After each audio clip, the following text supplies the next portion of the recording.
Copa ഡെൽറേ ഫുട്ബോളിൽ final ലക്ഷ്യമിട്ടുന്ന Barcelona Atletico Madrid വമ്പൻ പോരാട്ടം. രണ്ടാം പാദ ക്വാർട്ടർ ഫൈനൽ പോരാട്ടം പുലർച്ചെ 1 മണിക്കാണ്.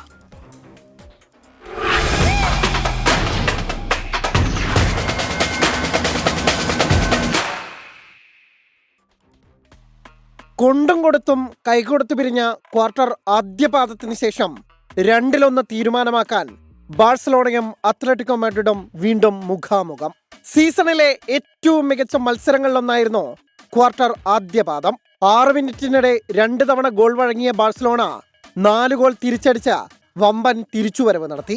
എന്നാൽ അവസാന മിനിറ്റുകളിൽ 2 ഗോൾ കൂടി നേടി അത്ലറ്റിക്കോ മാഡ്രിഡ് സമനില പിടിച്ചു. ഇതേ അടിയും തിരിച്ചടിയുമെല്ലാം അത്ലറ്റിക്കോ മൈതാനമായ മെട്രോപൊളിറ്റാനോയിൽ ഇന്നും പ്രതീക്ഷിക്കാം. അവസാന 20 മത്സരങ്ങളിൽ തോൽക്കാതെ കുതിക്കുകയാണ് FC ബാഴ്സലോണ. ഡിസംബറിൽ ഇതേ അത്ലറ്റിക്കോയോട് ലാലിഗയിൽ തോറ്റതിനു പിന്നാലെ നടന്ന മത്സരങ്ങളിൽ 17 ജയവും 3 സമനിലയുമാണ് ഹാൻസി ഫ്ലിക്കിന്റെ സംഘത്തിന്റെ സ്റ്റാറ്റ്സ്.